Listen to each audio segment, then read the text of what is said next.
Hello students. आज हम पढ़ेंगे सोशलिज्म। सोशलिज्म आपने क्लास 9th में पढ़ा होगा जब आपने रशियन रेवोल्यूशन पढ़ा था, या फिर आप चाइना में भी जानते होंगे, सोशलिज्म को एसोसिएट करते होंगे वहाँ से। तो आज हम देखेंगे सोशलिज्म को डिटेल में। तो ये जो सोशलिज्म का कॉन्सेप्ट है, ये टोटली इसका मेन पॉइंट यही है कि सोसाइटी में हमारी जो भी रिसोर्सेज होती है, जैसे प्रोडक्शन हुआ, डिस्ट्रीब्यूशन हुआ, एक्सचेंज हुआ, या फिर जो भी रिसोर्सेज हैं हमारे आसपास, वो सारे को हम कलेक्टिवली ओनरशिप रखें। कलेक्टिव ओनरशिप मतलब सब कोई एक साथ मिलकर उसे कंट्रोल करे। कोई एक इंसान को ज़्यादा पावरफुल ना बना दे, ज़्यादा रिच ना बना दे ताकि वो कंट्रोल करे। हम सब कोई एक साथ मिल के कम्युनिटी में कलेक्टिवली उसे कंट्रोल करें, ओनरशिप रखें उसकी। ओके, तो पूरा सोशलिज्म का यही कंसेप्ट है।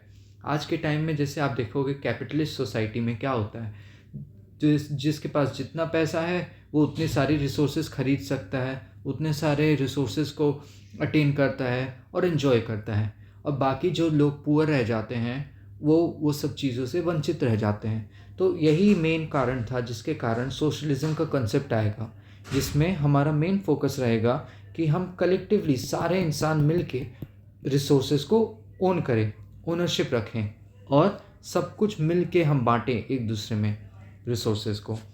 तो socialism is a political, economic and social ideology that advocates for collective ownership of means of production, distribution, and exchange.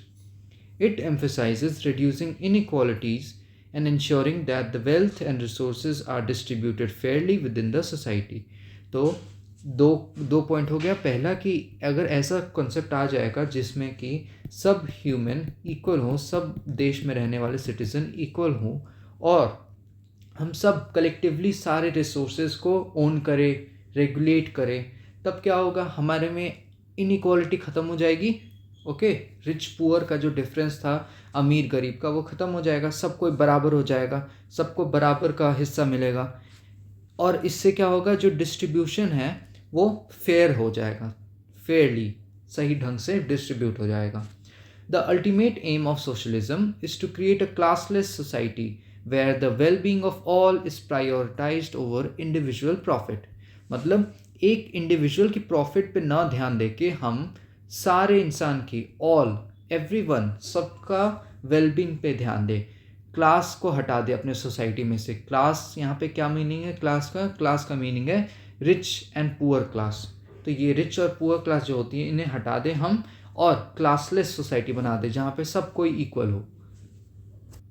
अब एक बार कोर प्रिंसिपल्स देख लेते हैं, मेन पॉइंट्स जो कि सोशलिज्म को सोशलिज्म बनाए, या फिर सोशलिज्म की जो बेसिक प्रिंसिपल्स हैं वो देखते हैं क्या क्या है। तो first of all, the first principle is collective ownership, यानी कि सब कोई कलेक्टिवली ओन करे। सोशलिज्म अपोजेस प्राइवेट ओनरशिप नहीं रहना चाहिए of major industries and resources. Instead, it promotes collective or state ownership of key sectors to ensure equitable distribution. जो भी हमारे इंडस्ट्री हुई या फिर रिसोर्सेज हुई कंट्री में, वो एक प्राइवेट इंसान के हाथ में नहीं होनी चाहिए, एक इंसान के या फिर कंपनी के हाथ में नहीं होनी चाहिए। वो स्टेट ओनरशिप रखे या फिर कलेक्टिव ओनरशिप रहे उसके। कई इंसान, कई सोसाइटी में कई ह्यूमन मिल के उसको इक्वली डिस्ट्रीब्यूट करे, आपस में रेगुलेट करे, कंट्रोल करे, ओनर बने, एक इंसान ना बने, प्राइवेट ना रहे वो। ओके, सेकंड प्रिंसिपल है इकोनॉमिक इक्वालिटी। अब ये बहुत ही बेसिक सी बात है, अगर हमारे सोसाइटी में रिच पुअर का डिफरेंस ख़त्म हो जाएगा तो there will be economic equality, सबको इक्वल हो जाएगा। Socialism strives to reduce the gap between rich and poor by redistributing wealth through progressive taxation, social welfare and public services। Okay, ये 3 methods है जिसके थ्रू सोशलिज्म मानता है कि ये 3 काम करने से हम इकोनॉमिक इक्वालिटी ला सकते हैं अपने सोसाइटी में। प्रोग्रेसिव टैक्सेशन हो जाता है, जैसे जो जिसकी जितनी पावर है वो उतना टैक्स दे, जो गरीब है वो कम दे, जो अमीर है ज़्यादा दे। सोशल वेलफेयर का काम किया जाए, सोसाइटी में अच्छे काम लाए जाए, अच्छे स्कीम्स लाए जाए ताकि सोसाइटी का भलाई हो, और पब्लिक सर्विसेज को ठीक किया जाए। These are the basic principles. And next we have centralised planning. Centralised planning, अब सेंटर ओके, सेंटर में बैठकर सब प्लानिंग किया जाए और पूरे फिर कंट्री में उसे लागू कर दिया जाए, that is centralised planning. In the socialist economies, economic decisions like production prices are often planned by the state rather than left to market forces. This ensures that the state resources are allocated based on societal needs rather than profit. State के ऊपर छोड़ दिया जाए, state यानी कि हमारी जो भी गवर्नमेंट फॉर्म हो रही है या फिर जो भी स्टेट है उसके ऊपर छोड़ दो, वो डिसीजन लेगा। सेंटर में बैठ के वो डिसीजन सबके लिए ले लेगा कि क्या अच्छा है क्या बुरा है। ओके, हम मार्केट के ऊपर डिपेंडेंट नहीं रहेंगे कि मार्केट पे प्राइसेस अब जा रही हैं या फिर डिमांड बढ़ गया है या अवेलेबिलिटी कम हो गई है, तो वो सब मार्केट फोर्सेस हो जाती हैं। अगर किसी चीज़ की डिमांड बढ़ जाएगी तो उसकी प्राइसेस भी ऊपर बढ़ जाती है, हाई हो जाती है, तो हम मार्केट फोर्सेस पे नहीं फोकस करेंगे। हमारी जो स्टेट है वही अपने हिसाब से जो भी ज़रूरत है, सोसाइटी में नीड है, उसके हिसाब से वो डिसीजंस ले लेगी। क्लास स्ट्रगल, क्लास स्ट्रगल क्या होगा? क्लास मैंने बताया रिच पुअर क्लास, उन दोनों में स्ट्रगल जो होता है उस पर रिलेटेड है ये point. Socialism draws heavily from Karl Marx's idea that history is shaped by the struggle between classes, the bourgeoisie or capitalists and the proletariat or the workers। मतलब हमारे जो कैपिटलिस्ट होते हैं, जो हमारे जैसे रिच पीपल हो गए, रिच बिजनेसमैन, जो इंडस्ट्रीज़ को कंट्रोल करते हैं, कई इंडस्ट्रीज़ उनके अंडर में होती है, और उसमें काम करने वाले वर्कर्स हो गए, कई हज़ार लाख वर्कर्स होते हैं उनके अंडर में काम करने वाले। तो इनके बीच में जो भी स्ट्रगल होता है, ठीक है, आनातानी खींचाखींची, जो भी इनमें डिफरेंसेस हो गया, उसको कम करने का मेथड है socialism. It seeks to abolish class division by eliminating private property and ensuring workers control the means of production। यानी कि अब वर्कर्स के हाथ में मालिकाना हक दे दो ताकि वो अपने हिसाब से, अपने ज़रूरत के हिसाब से डिसीजंस ले, और कैपिटलिस्ट प्राइवेट प्रॉपर्टी नाम की चीज़ को हटा दो। कोई भी चीज़ प्राइवेट नहीं रहेगी, सब कोई मिल के ओनर रहेगा हर चीज़ का। और ये तो बहुत बेसिक सा प्रिंसिपल है। सोशल वेलफेयर मीन्स सोसाइटी में सबका भलाई हो, वेलफेयर हो। The state plays a active role in providing education, ठीक है, एजुकेशन स्टेट का काम होगा, एजुकेशन लोगों को देना, हेल्थ केयर मेंटेन करना, हाउसिंग का व्यवस्था करना लोगों के रहने के लिए, और बाकी सब सोशल सर्विसेज को प्रोवाइड करना ताकि सबका एक डिसेंट स्टैंडर्ड ऑफ लिविंग बना रहे, ठीक है, सोशल वेलफेयर हो। और लास्टली ये सबसे important, one of the important है वैसे तो, सोशलिज्म का मेन कॉन्सेप्ट क्या है? यही है ताकि हम प्राइवेट प्रॉपर्टी को हटा दें और कलेक्टिव ओनरशिप रखें। जब हम कलेक्टिवली ओनर रहेंगे, कोई भी चीज़ के कलेक्टिव ओनर रहेंगे, 3-4 लोग एक साथ रहेंगे या फिर पूरी सोसाइटी एक साथ रहेगी, उससे क्या होगा, हम एक दूसरे से कोऑपरेट करेंगे। जो कंपटीशन रहता था, जैसे कंपटीशन फॉर प्रॉफिट, कि कोई कंपनी हमसे आगे ना निकल जाए, हमारी कंपनी से आगे ना निकल जाए, ये कंपटीशन ख़त्म हो जाए मार्केट में, और जो सही हो वो हम खुद से, खुद के लिए डिसाइड करें as a group, as a whole. एक प्राइवेट इंडिविजुअल हमारे लिए डिसीजंस ना ले, हम कोऑपरेट करें एक दूसरे से, ठीक है। Unlike capitalism, socialism emphasizes cooperation among individuals and groups to achieve collective goals rather than competition for profit। अब एक बार देख लेते हैं एवोल्यूशन, सोशलिज्म में क्या क्या चेंजेस आई सोसाइटी में, कैसे कैसे सोशलिज्म इवॉल्व किया समय के साथ, वो देखते हैं अब। तो first of all we have utopian socialism. Utopian socialism word, आप यूटोपिया अगर जानते हो, इसका मीनिंग ये होता है कि एक ऐसे टाइप की आइडियोलॉजी, ऐसे टाइप की सोचने का ढंग जो कि सिर्फ सोचने में सही लगेगा पर रियल लाइफ में असली में संभव नहीं है उतना अच्छा होना, ठीक है, उतना अच्छा सोसाइटी में उतना बेस्ट परफॉर्मेंस देना संभव नहीं है। सिर्फ थ्योरी में अच्छा लगता है, सुनने में अच्छा लगता है, पर असली रियल लाइफ में संभव नहीं है। डैट इज़ यूटोपिया और यूटोपियन। तो यूटोपियन सोशलिज्म क्या हुआ, कुछ ऐसा सोशलिज्म का सेटअप जो कि सुनने में, सोचने में, बात करने में मज़ा आएगा, अच्छा लगेगा, बोलेंगे वाह वाह, पर एक्चुअल लाइफ में उसे लागू करना, उसे अचीव करना वो पॉसिबल नहीं है। तो early thinkers like Robert oven and Charles फॉरियर proposed idealistic vision of a cooperative society without exploitation. These ideas were often criticized for lacking practical implementation and strategy. तो ये था यूटोपियन सोशलिज्म। ओके, अब देखते इसके बाद किस टाइप का socialism आएगा। अब इसके बाद आएंगे हमारे कार्ल मार्क्स और फ्रेडरिक एंजल। ये एक ऐसे टाइप का सोशलिज्म देंगे जो कि होगा साइंटिफिक इन नेचर, तो इसीलिए साइंटिफिक सोशलिज्म कहा जाएगा। ओके, इनका जो भी इनका बताना रहेगा वो बहुत साइंटिफिक तरीके से ये बताएंगे सोशलिज्म के बारे में। उन्होंने बुक भी लिखा था द कम्युनिस्ट मैनिफेस्टो, दोनों ने मिलके इन 1848 में, और they advocated for the overthrow of capitalist system through revolution and establishment of classless society. तो बेसिकली इनकी ये जो बुक थी कम्युनिस्ट मैनिफेस्टो, इसमें इन्होंने बताया, कार्ल मार्क्स ने और फ्रेडरिक एंजल ने, कि कैसे कैपिटलिस्ट सोसाइटी में रिच पुअर का डिफरेंस बढ़ा देती है, कैपिटलिस्ट की वजह से प्राइवेट प्रॉपर्टी हो जाती है, गरीबों को और ज़्यादा गरीब बनना पड़ता है, और ज़्यादा प्रताड़ना और प्रॉब्लम्स को झेलना पड़ता है, सफ़र करना पड़ता है। ओके, फिर वो बताते हैं कि कैसे ये प्रॉब्लम का सॉल्यूशन होगा। तो वो उनका ये कहना है कि जो स्टेट है, जो हमारी गवर्नमेंट बनती है, स्टेट होती है, वो टोटली रिच क्लास, जो अमीर होते हैं उनके द्वारा होती है, उनके द्वारा कंट्रोल की जाती है, उनके भलाई के लिए काम करती है, वो पुअर को भूल जाती है, पुअर पीपल को। तो इसीलिए वो क्या करते हैं, उनका कहना है कि एक रेवोल्यूशन लाओ, ठीक है, प्रोटेस्ट करो, रेवोल्यूशन लाओ, ताकि जो कैपिटलिस्ट सिस्टम है हमारी सोसाइटी में वो ख़त्म हो जाए और एक क्लासलेस सोसाइटी बन जाए सोसाइटी में, और सोशलिज्म आ जाए एक तरह से। तो ये था कहना कार्ल मार्क्स का एंड फ्रेडरिक एंजल्स का इन हिज साइंटिफिक सोशलिज्म। फिर इसके बाद एक नया टाइप का सोशलिज्म लाया जाएगा। ऐसा समझा जाएगा कि जो उन्होंने कहा है कार्ल मार्क्स और फ्रेडरिक एंजल ने, वो कुछ ज़्यादा ही रेडिकल टाइप का हो जा रहा है। तो अब आएगा डेमोक्रेटिक सोशलिज्म। डेमोक्रेटिक सोशलिज्म का ये कहना होता है कि हम क्या करेंगे, एक ऐसी सोशलिज्म लाएंगे जो कि डेमोक्रेसी के साथ मिल के रहेगा।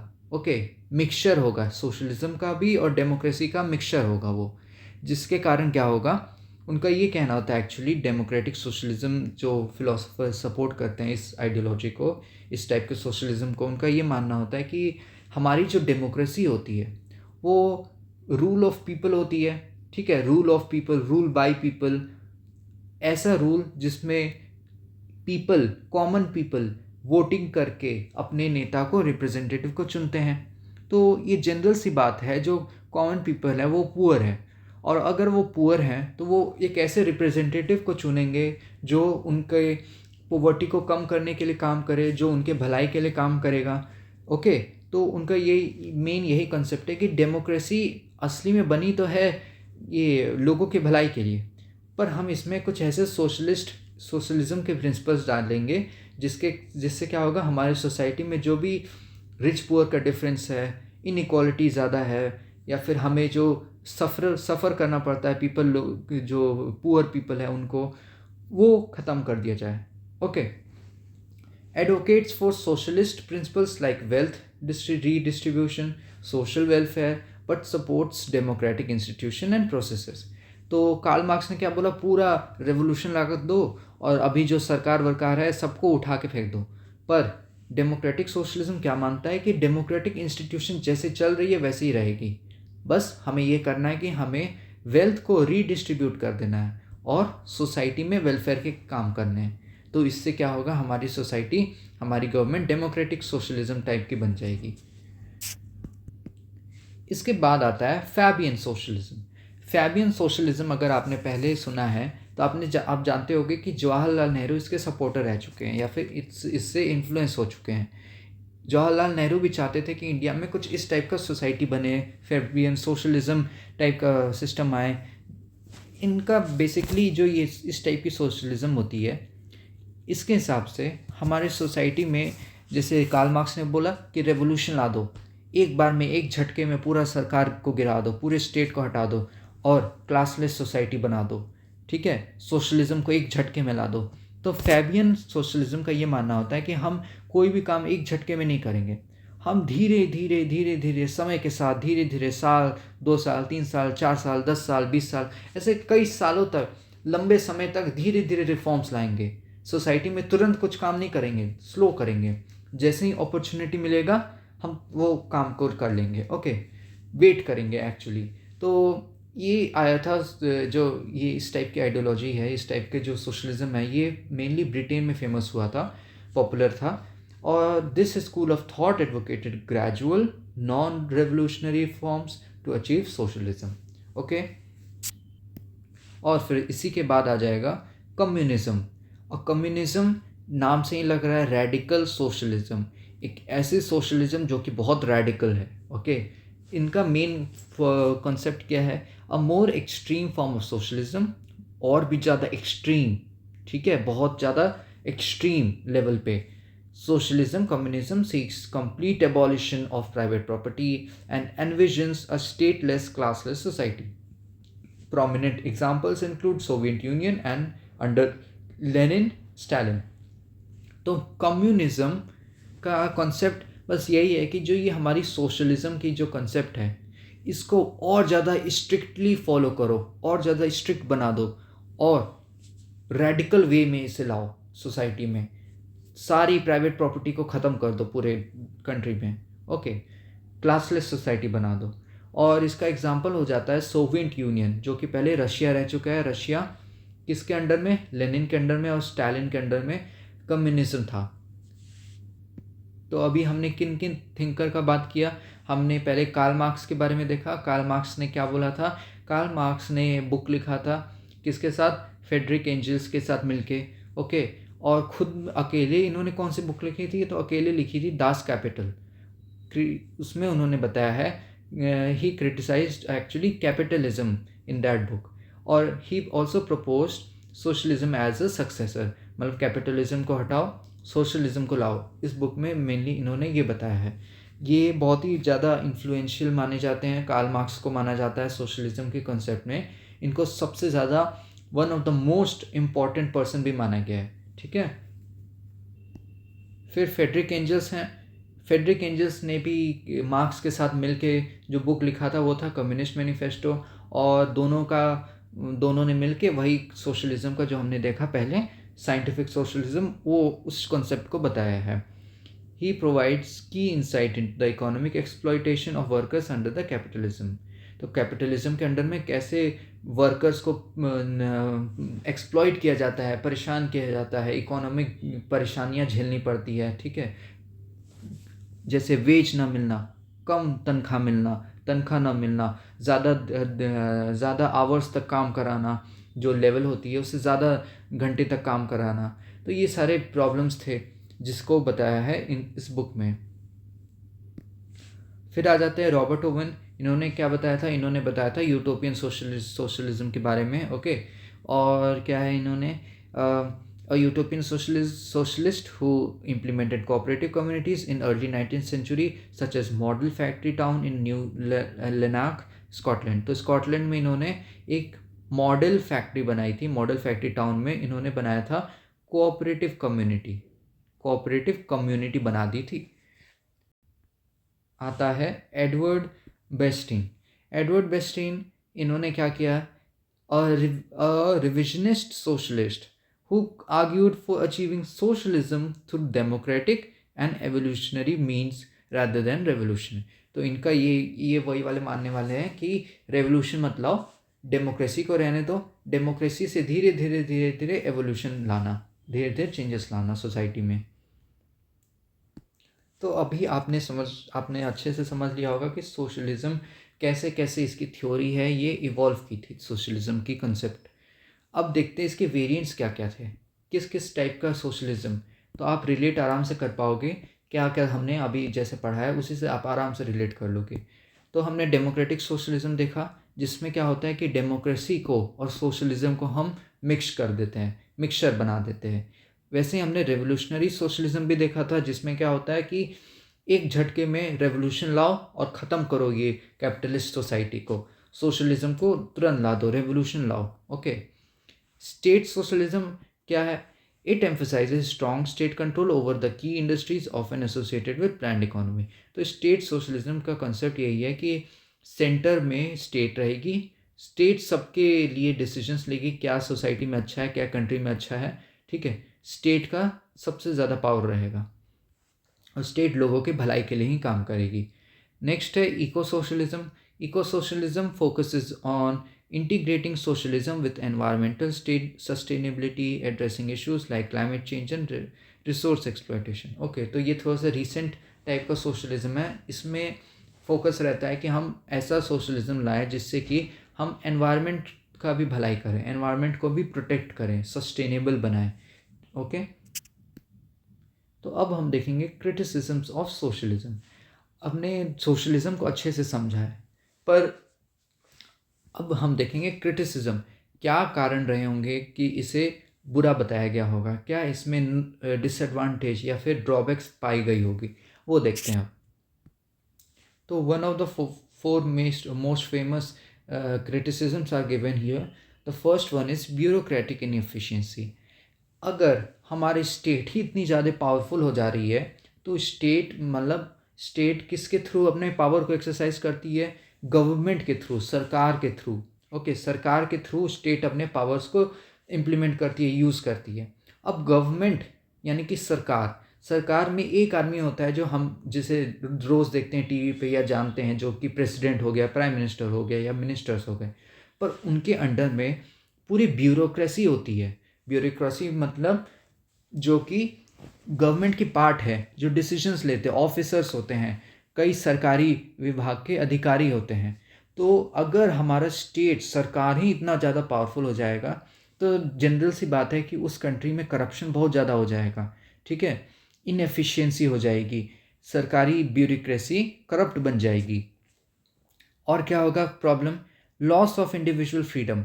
अगर हम स्टेट को या फिर प्राइवेट ओनरशिप को पूरा ख़त्म कर दे रहे हैं और कलेक्टिव सब कुछ कलेक्टिव बना दें, स्टेट के ऊपर छोड़ दें, सोसाइटी के ऊपर छोड़ दें, तो एक इंडिविजुअल की जो फ्रीडम थी वो ख़त्म हो जाएगी। वो खुद से अपने लिए डिसीजंस नहीं ले सकता, खुद से अपने लिए घर नहीं बना अपना घर नहीं ले सकता, खरीद नहीं सकता, ओके, अपना प्रॉपर्टी को बढ़ा नहीं सकता, सब लिमिटेशन लग जाएगी उसके ऊपर। तो उसकी जो फ्रीडम आज़ादी है वो पूरी ख़त्म हो जाएगी, वो पूरा डिपेंडेंट हो जाएगा अपनी स्टेट पे, अपनी सरकार पे, गवर्नमेंट पे, कि वही उसके लिए सब काम करे। Economic stagnation. अब जिस कंट्री में इस टाइप का सिस्टम हो जहाँ पे हर जगह लिमिट लगा दी जाए, हर जगह लिमिट लग जाए कि कोई भी अमीर ना बन पाए, कोई भी ज़्यादा कमा ना पाए, सब में इक्वालिटी रहे, सब रिसोर्सेज को गवर्नमेंट या कलेक्टिव ओनरशिप रहे, तो उस स्टेट में कोई भी इनिशिएटिव लेना नहीं चाहेगा। कोई भी नया, जैसे होता है हमारी सोसाइटी में क्या होता है, हम देखते हैं एंटरप्रेन्योर आए हैं, नया बिजनेस शुरू किए हैं। अगर कोई नया बिजनेस शुरू करेगा वो कई और लोगों को अपने अंडर में एम्प्लॉय करेगा, जिससे हमारा इकोनॉमिक ग्रोथ होगा। पर इस टाइप के सोशलिज्म के आ जाने से उन कंट्री में क्या होता है कि लोग इनिशिएटिव लेना नहीं चाहते हैं, सब कुछ सरकार को ही करना होता है। तो इसके कारण इकोनॉमी पूरा डिपेंडेंट हो जाती है और स्टैग्नेट हो जाती है, ठीक है। डेवलपमेंट उतना फास्ट नहीं हो पाता, या फिर डेवलपमेंट पूरा डिपेंड करता है उसकी स्टेट पे, सरकार क्या कैसे करवा रही है डेवलपमेंट। तो एक स्टैग्नेशन देखा गया है। Authoritarian tendencies. अगर हम अपना सब पावर्स स्टेट को दे दें या गवर्नमेंट को दे दें कलेक्टिव ओनरशिप में, कि तुम ही लो, तुम ही डिस्ट्रीब्यूट करो सब कुछ लोगों में, ताकि किसी को ज़्यादा ना मिले, किसी को कम ना मिले, तुम ही बराबर में डिस्ट्रीब्यूट करो, तो जो ये तुम है, जो हमारी गवर्नमेंट है, वो अथॉरिटेरियन बन जाएगी, अपने मर्जी का करने लग जाएगी उसको, क्योंकि सबसे ज़्यादा पावर मिल गया है। Okay, in many socialist regime political freedom were curtailed and dissent was suppressed. और तुम सरकार का विरोध भी नहीं कर सकते, सप्रेस कर दिया जाएगा तुम अगर विरोध करते हो गवर्नमेंट का, ठीक है। तो ये हो गए क्रिटिसिज्म सोशलिज्म के। अब देख लेते हैं हम सोशलिज्म इन प्रैक्टिस, दुनिया में और इंडिया में कैसे सोशलिज्म को यूज़ किया जाता है, प्रैक्टिस किया जाता है। तो सोवियत यूनियन हमारा सबसे पहला और बेस्ट एग्जाम्पल है जब सोशलिज्म स्टार्ट हुआ था, या फिर मेनली सबसे ज़्यादा फेमस इसी कंट्री में हुआ है, सोवियत यूनियन में। सोवियत यूनियन मीन्स पहले का रशिया। तो in that country they adopted socialism under Lenin and Stalin. Stalin और लेनिन दो लीडर्स थे सोवियत यूनियन के, रशिया के, जो कि इस कंसेप्ट को लाएंगे। Characterized by state control over the economic activity, resulted in a rapid industrialization but also authoritarianism and suppression of political freedom. तो इंडस्ट्रियलाइजेशन तो हो गया, सरकार ने कैसे भी करके सब कुछ कंट्रोल में ला दिया। कंट्रोल में लाने के बाद सरकार ने इंडस्ट्रीज़ बनाई जिसमें सब लोगों को इक्वली वर्कर्स को इक्वली डिस्ट्रीब्यूट किया वेजेस, सब कोई खुश था। रैपिड इंडस्ट्रियलाइजेशन हुआ, इंडस्ट्रीज कई खुल गई, बट अथॉरिटेरियनिज्म उसके बाद आने लग गया। अथॉरिटेरियनिज्म मीन्स एक इंसान के हाथ में पावर आ जाएगा तो क्या होगा, वो अपने मन मर्जी मुताबिक काम करेगा। सप्रेस कर दिया जाता था, अगर कोई भी पॉलिटिकल फ्रीडम की बात आएगी तो वो उसको जो भी प्रोटेस्ट है उसे सप्रेस कर दिया जाएगा। तो दैट वाज द रिजल्ट। और उसके बाद फिर हम देखेंगे सोवियत यूनियन कई कंट्रीज़ में टूट जाएगा। ओके, फिर वॉर्स होंगे, जैसे वर्ल्ड वॉर भी हुई थी। फिर लास्टली उसका नाम बदल के फिर रशिया कर दिया जाएगा। ठीक है। और चाइना इसके बाद है। चाइना लिविंग एग्जाम्पल है, प्रेजेंट एग्जाम्पल है। आज भी चाइना में कंसेप्ट है सोशलिज्म का, कम्युनिज्म का। कम्युनिस्ट पार्टी ऑफ चाइना आपने पढ़ा भी होगा। It was adopted, they adopted socialism under Mao Zedong, blending Marxist principles with Chinese tradition. Later shifted to a socialist market economy under Deng Xiaoping, introducing limited capitalism. तो वही है, China में भी माओ Zedong के टाइम में introduce किया गया था। फिर समय के साथ थोड़ा थोड़ा चाइना के हिसाब से, ट्रेडिशन के हिसाब से बदल दिया जाएगा, अपने मतलब कंट्री के नीड्स के हिसाब से सोशलिज्म के कॉन्सेप्ट में चेंज लाई जाएगी। और लेटर फिर सोशलिस्ट मार्केट इकोनॉमी बन जाएगी ये चाइना। और भी कुछ कंट्रीज है जिन्होंने अडॉप्ट किया था ये सोशलिज्म का कॉन्सेप्ट, जैसे स्वीडन, डेनमार्क, नॉर्वे। ठीक है, वो प्रैक्टिस करते हैं डेमोक्रेटिक सोशलिज्म, जिसमें फ्री मार्केट भी है, मार्केट फ्री है, तुम्हें जो करना है मार्केट में करो, बिजनेस करना है बिजनेस करो, प्रॉपर्टी खरीदना प्रॉपर्टी खरीदो। ठीक है, with strong social welfare system. और सोशल वेलफेयर सिस्टम इनका बहुत स्ट्रॉन्ग है। नेक्स्ट देखते हैं अब इंडियन कॉन्टेक्स्ट में, इंडिया में क्या सोशलिज्म का इम्पैक्ट पड़ा। तो हाँ, ज़रूर पड़ा था। हमारी जो प्रीएम्बल है उसमें एक वर्ड डाला गया है सोशलिस्ट। ठीक है, आपने जैसे अगर पढ़ा होगा, जैसे यहाँ पे फोटो दिया हुआ है, we the people of India have, ऐसे करके कुछ लिखा हुआ है। इसमें एक वर्ड मिलेगा आपको सोशलिज्म, सोशलिस्ट। तो ये वर्ड डाला गया था 42nd अमेंडमेंट के बाद इन 1976 सॉरी। इसमें क्या इनका डालने का पर्पस क्या था? पर्पस ये था कि बताना लोगों को कि हम पूरे डेमोक्रेटिक, पूरे सब हमारे में है, डेमोक्रेसी भी है, रिपब्लिक भी है, सोवरेन भी है, लिबर्टी भी दी जाती है, इक्वालिटी भी है, ये सारी चीज़ें, पर साथ ही साथ हम एक सोशलिस्ट भी हैं। Okay, the directive principles of state policy, DPSP आपने पढ़ा भी होगा, includes provision of promoting socialism such as Article 39B and C, which aims to reduce economic disparity and ensure equitable distribution of resources. तो हमारी DPSP भी कहती है कि जो सोसाइटी में इनकम का जो डिफरेंस है, रिच पुअर का डिफरेंस है, उसे कम किया जाए और इक्विटेबल डिस्ट्रीब्यूशन ऑफ रिसोर्सेज रहे, बराबरी का रिसोर्सेज बांटा जाए, अपॉर्चुनिटी को बराबर रूप में बांटा जाए, किसी को ज़्यादा ना मिले, किसी को कम ना मिले। तो ये हो गया हमारे इंडियन कॉन्टेक्स्ट में। और ये है जैसे नेहरूवियन सोशलिज्म, नेहरू जिस टाइप के सोशलिज्म को प्रमोट करते थे। India adopted a mixed economy post independence with state control over key industries and focus on planning 5-year plan. जो 5 year का प्लान है मेनली ये सोशलिस्ट टाइप की इकोनॉमी से रिलेटेड है। Nehru's vision was inspired by Fabian socialism, emphasizing gradual reform rather than revolution. तो जब हम इंडिपेंडेंस गेन किए तो ऐसा नहीं है हम पूरे कैपिटलिस्ट बन गए, पूरे जैसे अमेरिका पहले के टाइम में या स्विट्ज़रलैंड हुआ, इस टाइप की कंट्री की तरह हम पूरे सोशलिस्ट कैपिटलिस्ट नहीं बने। हमने कुछ सोशलिज्म का कॉन्सेप्ट लिया, कुछ कैपिटलिज्म का कॉन्सेप्ट लिया और एक मिक्स्ड इकोनॉमी बनाई अपनी, जिसमें कि हम 5 ईयर प्लान भी लाते हैं, जिसमें गवर्नमेंट की खुद की कंपनी भी होती है। जैसे कि आप जानते हो, अगर आप मोबाइल रिचार्ज करते होगे तो एक कंपनी है BSNL, गवर्नमेंट की कंपनी हो गई। और भी अगर आप चाहो तो खुद की भी कंपनी बना सकते हो, जैसे जियो हो गया या एयरटेल हो गया।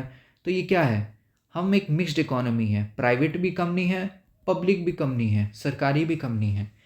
तो दोनों का बेनिफिट हमारे कंट्री के लोगों को मिलता है। पर 1991 के बाद आपने अगर देखा होगा, हमने इकोनॉमी को अपनी खोल दिया था इन 1991। ग्लोबलाइजेशन वाले चैप्टर में भी हमने पढ़ा है क्या हुआ था। हमने अपनी इकोनॉमी को ग्लोबल के लिए, दुनिया के लिए लिबरलाइज कर दिया।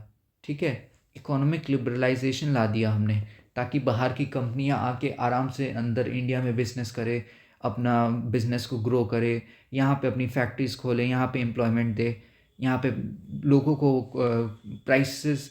जब कई कंपनियां आ जाएगी इंडिया में तो क्या होगा, कंपटीशन बढ़ जाएगा, जिसके कारण प्राइस कम हो जाएगी। तो आम इंसान के लिए अच्छा होगा कि प्राइस कम हो गई और ज़्यादा अपॉर्चुनिटी मिलेंगे, ज़्यादा चॉइसेस हो जाएंगे। एक ही चीज़, एक ही कंपनी नहीं रहेगी, कई कंपनियां अपना प्रोडक्ट प्रोवाइड करेगी। तो ये हो गया पोस्ट 1991 रिफॉर्म्स। इसके बाद क्या हुआ, हमारी जो इकॉनमी थी या फिर जो भी हमारी कंट्री में सोशलिस्ट पॉलिसीज़ थी, उसे कम कर दिया जाएगा और हम थोड़ी सी कैपिटलिज्म की तरफ ज़्यादा जाएंगे। तो ये था पूरा कॉन्सेप्ट सोशलिज्म का। आई होप आपको अच्छे से समझ में आ गया होगा। Thank you so much for watching.